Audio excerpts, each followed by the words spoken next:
Hello, good day, and welcome to Module 2 of our general course on the United Nations. As I have said to you, this course is important for everyone because the United Nations is an organization which services the world. Today, I want to talk to you a little bit about the institutions of the United Nations, the main bodies of the United Nations. Now, the United Nations presently is made up of more than 190 countries. As a matter of fact, it's made up of 193 countries. Okay? And these 193 countries meet at least once a year. And when they meet all of them together, this is called the General Assembly. General because it's all, assembly because they come together. And so the General Assembly is where all of the parties, all of the states which are part of the United Nations meet.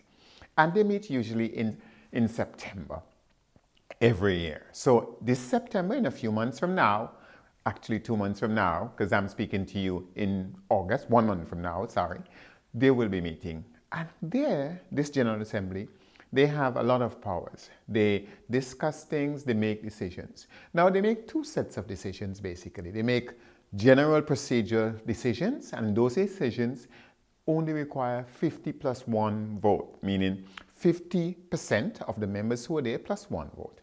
But when it's a serious question, for example, a question dealing with the admission of a new member, you need 2/3 majority vote, okay? So if a new country come on the scene and want to become a member of the United Nations, then it requires a 2/3 majority vote. But the General Assembly basically discusses every question or can discuss every question which the United Nations would like to put on the table. However, it has some limitations, and the fundamental limitation it has as regards peace and security. But we will come to that. And even in the question of peace and security, the General Assembly can discuss this question. Now, as I've said before, this is where all the country parties, all the nations that make up the United Nations meet, and they usually meet in New York. The reason why? Because New York is the general headquarters of the United Nations. Now, apart from the General Assembly, there's a very important body called the Security Council. You must have heard about the Security Council. And this is important because the Security Council has ultimate authority within the United Nations for the maintenance of international peace and security. As you know, there are quite a few wars, quite a few conflicts that happen from time to time around the world. And this causes the loss of life, the loss of property, damage to the environment, and so on and so forth. So therefore, the question of international peace and security is very, very important. And the United Nations has a body whose job it is to ensure or help ensure international peace and security. And that body is called the United Nations Security Council. Now, it's interesting to know these following facts about the Security Council. The first is that it has 15 members, but 5 of these members are permanent. These are the United States of America, Russia, the Russian Federation, China, the Republic of China, France, and Great Britain, or as you might want to say, the United Kingdom. These are permanent members. What does that mean? Well, it means several things. Firstly, they don't have to be elected. They are always there. That council always have these 5 members. That means, therefore, the other 10 are elected. And they are elected for 2 years. So all the other members are non-permanent members, and they are elected only for 2 years. So you have 2 sets of members of the Security Council. That's the first thing. The second thing which is important about these 5 permanent members is that they have a veto as regards important questions. Why do I say important questions? Because the Security Council basically takes 2 sets of decisions. One is on procedural matters, matters as to how you proceed on a question here or there, right? And important questions that relate directly to peace and international security. Now, on these second matters, these permanent members have a veto. What does that mean? Well, it means that they can stand up and say, no, we disagree with taking such and such a decision on peace and security. And once they disagree, that's the end of it. The decision cannot go forward. Okay?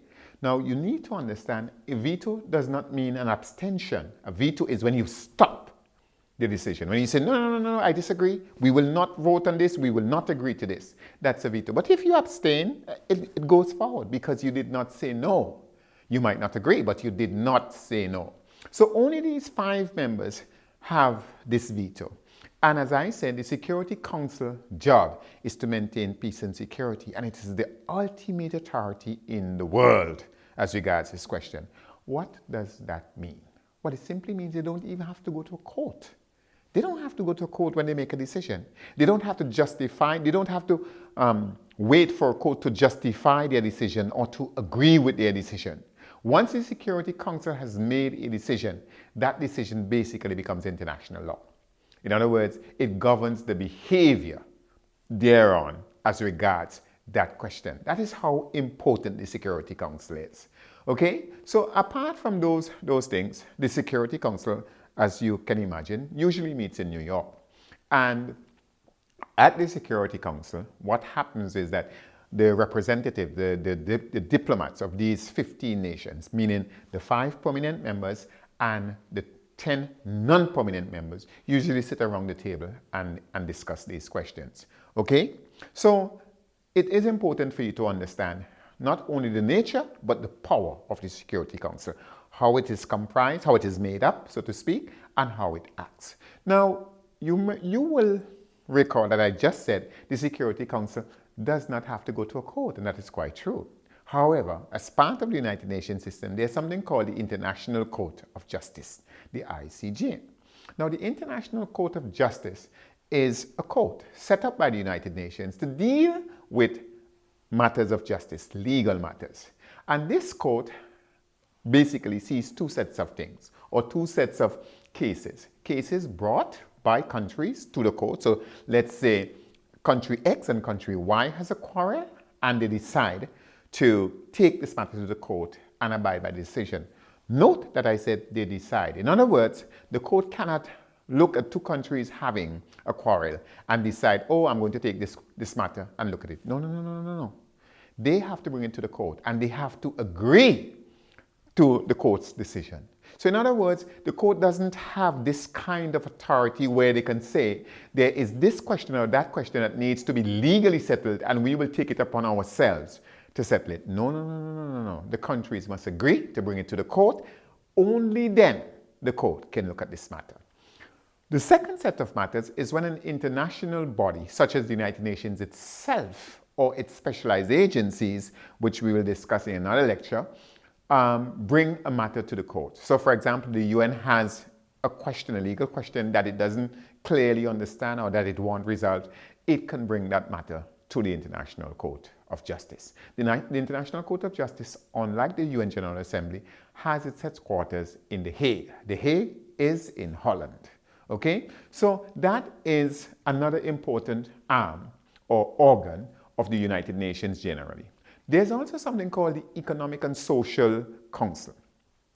And what does it do? Well, from its very name, you should have an idea.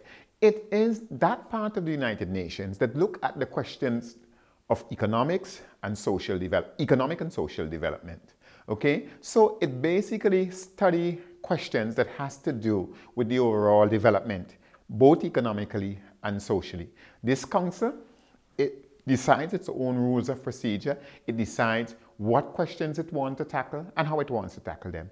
It can also draft agreements on these questions, meaning on the questions of economics and the question of social development for the consideration of the General Assembly. It can also advise the General Assembly on all questions dealing with economics and social development. This is a very, very important body of the United Nations. Why? Because we are all concerned about development. And in this day and age, we are concerned with something called sustainable development, which I'm sure you would have heard a lot about. So this council is of vast importance because it tackles what one would call the day-to-day questions of social and economic development around the world. Apart from that, when the United Nations was set up in 1945, there was also something called the Trustee Council. It doesn't exist anymore. But I'll just say 2 words about the Trustee Council. The reason why they had to set that up is because after the Second World War, most of the countries in Africa, Asia, were still colonies. And so Some of these countries were put under a trusteeship of the United Nations. One such country, for example, was Namibia, which was a colony before that and was put under the trusteeship. Okay? But now all of these colonies, or territories if you want, have become independent.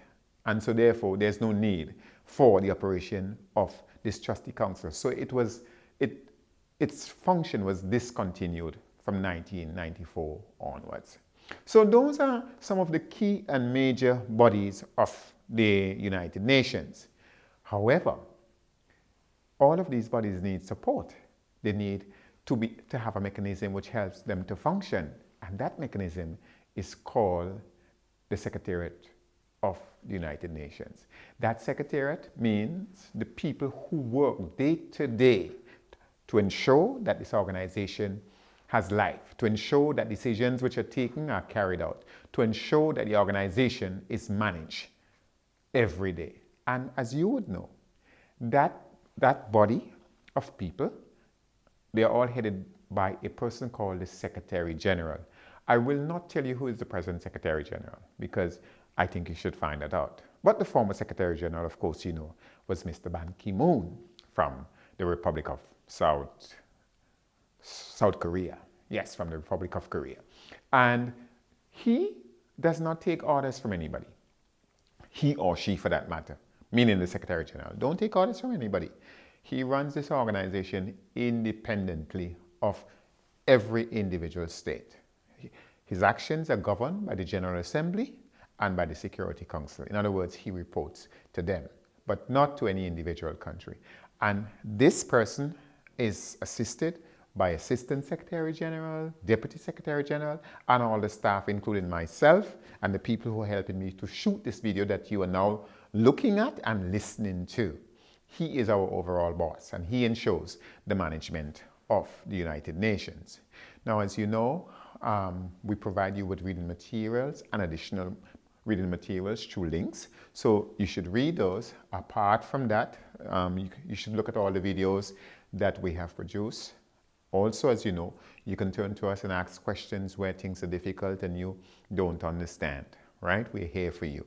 So for this lecture, it is my time to say goodbye. Thank you very much for viewing and for listening, and see you next time.